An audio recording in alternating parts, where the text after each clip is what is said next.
Dan kali ini perhatian ingin kami bawakan berhubung kepentingan Akta Lembaga Angkasa Malaysia dan bagaimana dari segi evolusi teknologi ini, bagaimana ia relevan dengan negara kita. Dan untuk itu kita ucapkan selamat datang kepada tamu kami di studio pagi ini, Geospesialis Tuan Haji Azli Kamil Nafia yang merupakan Ketua Pengarah Agensi Angkasa Malaysia MISA. Terima kasih Tuan Haji kerana sudi bersama kami pada pagi ini. Terima kasih atas jemputan. Terima kasih Tuan Haji. Kita sedia maklum bahawasanya Akta Lembaga Angkasa Malaysia telah pun diwartakan pada tahun ini, pada Januari kalau tidak silapnya. Jadi mungkin permulaan ini molek untuk kita mulakan dahulu tentang pengenalan apakah itu Akta Lembaga Angkasa Malaysia. Tuan. Baik. Terima kasih. Saya ambil kesempatan juga dalam masa terhad ini untuk ucapkan tahniah kepada Kementerian Sains, Teknologi dan Inovasi di bawah diterajui oleh yang Datuk Seri Adham Baba dan juga timbalannya. Yang penting sekali ialah Akta Lembaga Angkasa Malaysia ini adalah satu akta yang ditubuhkan untuk memenuhi 3 perkara. Okay. Yang pertama ialah untuk menubuhkan satu lembaga untuk kawal selia aktiviti-aktiviti berkaitan angkasa di negara kita. Yang keduanya ialah untuk memenuhi keperluan apa yang dah diwujudkan sebelum ini, iaitu Dasar Angkasa Negara 2030 yang merujuk kepada keperluannya satu tadbir urus dan rangka kera perundangan yang baik untuk negara berkecimpung dalam pembangunan teknologi angkasa. Yang ketiganya ialah yang lebih penting ialah bagaimana negara menguatkuasakan atau bersedia dalam menyelaras aktiviti selaras dengan perundangan dan peraturan antarabangsa yang telah dipersetujui di peringkat antarabangsa, United Nations United Nations Office of Outer Space Treaties. So jadi 3 perkara ini penting kalau negara ingin membangunkan sektor angkasa kita dalam negara. So kenapa ia penting selain daripada 3 yang dipatuhi tadi ialah kerana kita lihat teknologi angkasa telah berganjak daripada kaedah biasa kepada satu gerakan di mana teknologi angkasa ini telah pun menyumbang kepada ekonomi baru. Dari bergerak daripada hanya syarikat ataupun entiti yang besar berkecimpung dalam pembangunan teknologi, hari ini dia telah beralih kepada nilai-nilai komersial yang tertentu.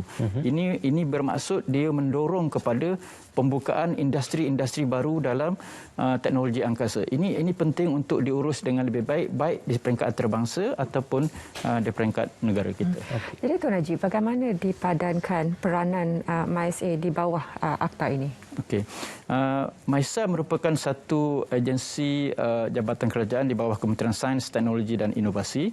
Kita menerajui pelaksanaan Dasar Angkasa Negara 2030 dan juga merupakan peneraju dalam pembangunan dan pengoperasian teknologi angkasa dalam negara kita. So apabila lembaga ini mungkin nanti telah diwujudkan di peringkat kementerian sebagai tadbir urus dan juga pelaksana, MISA merupakan kalau dengan izin saya sebut subject matter expert kepada semua aktiviti yang berkaitan dengan teknologi angkasa di negara kita, baik dari segi pembangunan satelit, baik dari segi aktiviti pelancaran ataupun dari segi pembentukan reka bentuk komponen-komponen yang digunakan untuk tujuan angkasa lepas. Okey, kalau kita sedia maklum, ini merupakan satu peranan institusi yang dipegang dan juga bertanggungjawab untuk memastikan agar isu-isu yang disebutkan itu akan dapat ditangani. Dalam perihal ini bagaimana Tuan Haji melihat pembangunan angkasa juga perlu diteruskan dalam aspek pendidikan dan juga pembangunan supaya institusi bukan hanya berperanan untuk mengawal selia tetapi juga untuk membangunkan bidang dan juga ruang angkasa di Malaysia. Baik. Satu perkara penting dalam akta ini ialah hasrat kita supaya kawal selia ini menjurus kepada apa yang dipanggil space worthiness, iaitu keselamatan aktiviti itu terjamin. Kita lihat teknologi angkasa ini dia melibatkan banyak aktiviti yang bukan saja mahal tetapi sangat berbahaya. Umpamanya pelancaran kemudian kemalangan di angkasa lepas umpamanya. So ini yang kita tekankan supaya aktiviti kita baik dari peringkat pendidikan, baik dari peringkat penyelidikan ataupun pengoperasian mesti dalam standard yang selamat.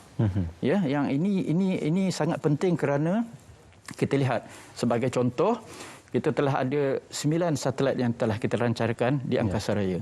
Dan ada yang beroperasi dan ada yang telah pun sampai ke hujung hayatnya. Dan satelit ini perlu dipantau supaya ia tidak berlanggar atau ada kemalangan di atas sana dan mungkin mengakibatkan satelit-satelit lain atau instrumen daripada negara lain juga berlaku kerosakan. So ini perlu dilihat, perlu dipantau, perlu ada satu akta yang mengawal selia supaya tidak berlaku itu. Dan apabila ia berlaku, kebiasaannya dia akan melibatkan liability. Ya, tuntutan terhadap kerajaan. So inilah yang kita nak wujudkan dalam negara kita supaya bukan saja selamat tetapi pengurusan terhadap liability atau tuntutan kerosakan ini dapat kita uruskan dengan baik. So selama ini kalau kita tidak ada akta ini, apa-apa yang berlaku saja adalah di atas tanggungjawab kerajaan sepenuhnya. Siapa juga yang melancarkan, sama ada individu, akademia ataupun NGO, liability-nya terletak di atas negara. So jadi dengan ada aktanya kita boleh uruskan dengan lebih baik. Maknanya kebertanggungjawaban dan liability ini kita letakkan di tempat yang betul. Tuan Haji, dengan kepakaran yang diberikan oleh Maisa kepada pihak kerajaan, apa antara inisiatif yang boleh dikongsikan dengan para penonton? Okey. Beberapa masa ini setelah pengujudan dasar angkasa negara kita mensasarkan supaya teknologi angkasa ini boleh menjadi satu sumber ekonomi baru kepada negara. Kita tahu hari ini selepas walaupun kita belum sampai pada endemik COVID, kita lihat teknologi sangat diperlukan dalam semua aktiviti. Dan kerajaan juga kalau dilihat 2-3 bulan sebelum ini telah pun menegaskan bahawa menumpukan kepada aktiviti yang berteraskan teknologi.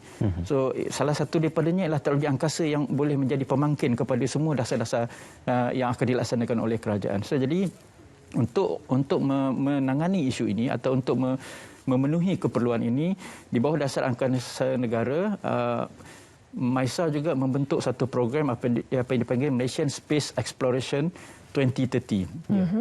Di bawah ini ada 16 aktiviti besar yang dilaksanakan sehingga 10 tahun akan datang. Yang terdekat ialah kita ingin melancarkan satelit. 2 satelit. Yang pertama satelit Miasat yang akan dilancarkan dalam tahun ini insya-Allah oleh pihak swasta kita untuk kesinambungan kepada satelit komunikasi. Dan yang kedua, kita juga ingin melancarkan satelit remote sensing. Ya, kesinambungan ini kita pun yang terakhir dulu kita adalah Razak-Sat. Saya ingat dalam 10 tahun yang lepas, dan yang ini adalah kesinambungan baru supaya ia menjadi pemangkin kepada pembangunan industri tempatan. Kali ini pendekatan kita ialah supaya kerajaan juga ataupun negara juga memiliki kemampuan domestik dari segi kepakaran teknologi. Kita nak bergerak daripada pengguna kepada pencipta teknologi. So inilah yang perlu kita asaskan supaya asasnya baik, kita ada polisi yang betul, dasar yang betul, kita ada perundangan yang menyokong kepada aktiviti ini, dan akhirnya nanti kita harapkan ia menjadi sumber ekonomi baru kepada negara dan juga membuka ruang pekerjaan baru dalam konteks kepakaran teknologi angkasa. Tuan Haji, kita sedia maklum pada ketika ini ruang angkasa itu adalah dikongsi secara global dan dikongsi oleh setiap negara di dunia. Jadi dalam perihal ini kita melihat bukan sahaja teknologi satelit tetapi ruang pengkalan angkasa juga turut dimajukan dan juga diwujudkan oleh negara-negara maju. Jadi apakah Lembaga Angkasa Malaysia juga akan turut berperanan dalam perihal untuk sebagai orang tengah bagi tujuan-tujuan diplomasi kepada negara-negara anggota dunia? Ya. Di peringkat antarabangsa dia ada lebih kurang 5 treaty atau perundangan yang dipersetujui di peringkat antarabangsa berkaitan dengan angkasa lepas. Termasuk urusan aktiviti yang melibatkan pelancaran, operasi satelit, yang melibatkan penghantaran angkasawan, yang melibatkan liability damage dan sebagainya, dan juga aktiviti-aktiviti yang masa akan datang, contohnya penerokaan di bulan untuk resource baru. So jadi akta lembaga angkasa ini akhirnya nanti dia akan menjadi satu instrumen penghubung di antara antarabangsa dan juga aktiviti domestik kita. Kenapa saya katakan begini? Kerana kita perlukan semua aktiviti yang berkaitan teknologi angkasa dalam negara kita mempunyai satu standard yang betul dan mendapat pengiktirafan. So sekiranya ini kita dapat capai, ini bermaksud kita membuka satu ruang sumber ataupun pendekatan di mana kita menggalakkan pelaburan asing yang baik kepada negara kita. Ya, untuk mereka membina teknologi itu dalam negara kita. So itu membuka ruang kepada pelaburan-pelaburan asing untuk kita berkembang dalam teknologi angkasa. Itu salah satu yang kita cuba sasarkan. Okay. Kalau dituruti apa yang telah Tuan Haji sebutkan sebentar tadi tentang bagaimana untuk mencipta bakat itu di negara kita dan memastikan mereka menjadi pencipta teknologi, bagaimana pula dengan kalau saya gunakan talent retainment itu, supaya bila ada kepakaran mereka tidak diambil oleh negara lain dan mereka tidak pulang ke sini dan sentiasa bermula daripada kosong untuk membina talent, kemudian mereka pergi ke tempat lain. Usaha MISA dalam perspektif bagaimana Tuan Haji? Baik, ini yang kita cuba perkukuhkan apabila Akta Lembaga Angkasa ini ditubuhkan, iaitu kita nak merancangkan pembinaan industri kerana dia akan membuka ruang pekerjaan. So maknanya kalau di peringkat akademik kita membekalkan sumber kepakaran tu dengan ilmu yang betul, dan akhirnya di hujungnya mereka ada tempat di mana mereka boleh berkarya. So jadi akta ini antara lain ialah menggalakkan ataupun membantu industri berkembang. So hari ini di peringkat hiliran telah ada sama ada startup ataupun yang berkecimpung dalam teknologi angkasa ada lebih kurang 48 syarikat. Yang di peringkat huluan ada lebih kurang 8. Iaitu kalau saya saya rujuk kepada hiliran ni ialah downstream lah, mana dia memperkasa aplikasi kepada teknologi angkasa. Mana di peringkat huluan ialah bagaimana mereka cipta teknologi di peringkat penciptaan, contohnya satelit, aktiviti pelancaran dan sebagainya. So ini yang kita nak melihat supaya bakat yang kita kembangkan dari peringkat yang pendidikan itu ada ruang untuk mereka menzahirkan kepakaran mereka. Walau bagaimanapun apabila kita berkecimpung dengan teknologi maju angkasa ini, sebenarnya kita tidak boleh bersendirian. Kerana kita perlu juga melihat sejauh mana teknologi ini telah pun diterokai oleh di peringkat antarabangsa. So jadi kita juga tidak nak menghadkan nanti pakar-pakar kita hanya berkecimpung dalam negara. Kita juga perlu menghantar pakar-pakar kita ni ke luar negara untuk mendapatkan kemahiran yang lebih, dan akhirnya nanti akan pulang ke negara kita untuk membesarkan lagi industri ataupun pembangunan teknologi angkasa dalam negara kita. Tuan Haji, kalau diikutkan kepada negara-negara maju, khususnya negara Asia yang mempunyai kepakaran satelit seperti India, Jepun dan juga China, mereka juga sudah mempunyai institusi yang khusus kepada tujuan penakulan teknologi angkasa dan juga penyelidikan teknologi angkasa. Jadi apakah Tuan Haji melihat dengan Lembaga Angkasa Malaysia ini akan menghasilkan suatu lagi nilai tambah kepada industri angkasa dan juga faedah kepada mereka yang ingin menceburkan di dalam bidang angkasa?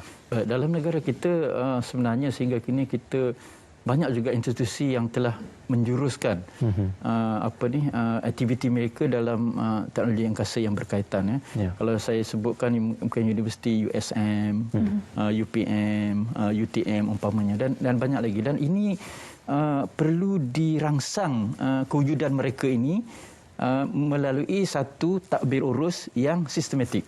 Itulah yang dilaksanakan oleh lembaga angkasa ini sebenarnya. Dan kita juga nak melihat supaya satu hari nanti bukan sahaja kita memiliki sumber di mana wujudnya kepakaran, tetapi kita memiliki satu ekosistem yang lengkap di mana kita ada kemampuan dalam segmen pengguna, kita ada kemampuan dalam segmen kawalan bumi, kita ada kemampuan dalam segmen angkasa, dan juga kita ada kemampuan dalam apa yang dipanggil knowledge creation, iaitu pembentukan pakar-pakar tempatan kita melalui instrumen-instrumen inilah yang kita sebutkan tadi. Okey. Satu perkongsian yang konklusif, kita harapkan agar Dasar Angkasa Negara dan juga dengan kewujudan Akta Lembaga Angkasa Malaysia ini akan menghasilkan nilai tambah yang lebih baik kepada industri angkasa. Terima kasih kepada Geospesialis Tuan Haji Azli Kamil Napiah yang juga merupakan Ketua Pengarah Agensi Angkasa Malaysia MISA, dan juga terima kasih pihak MISA bersama dengan kami. Terima kasih Tuan Haji. Dan selepas ini kita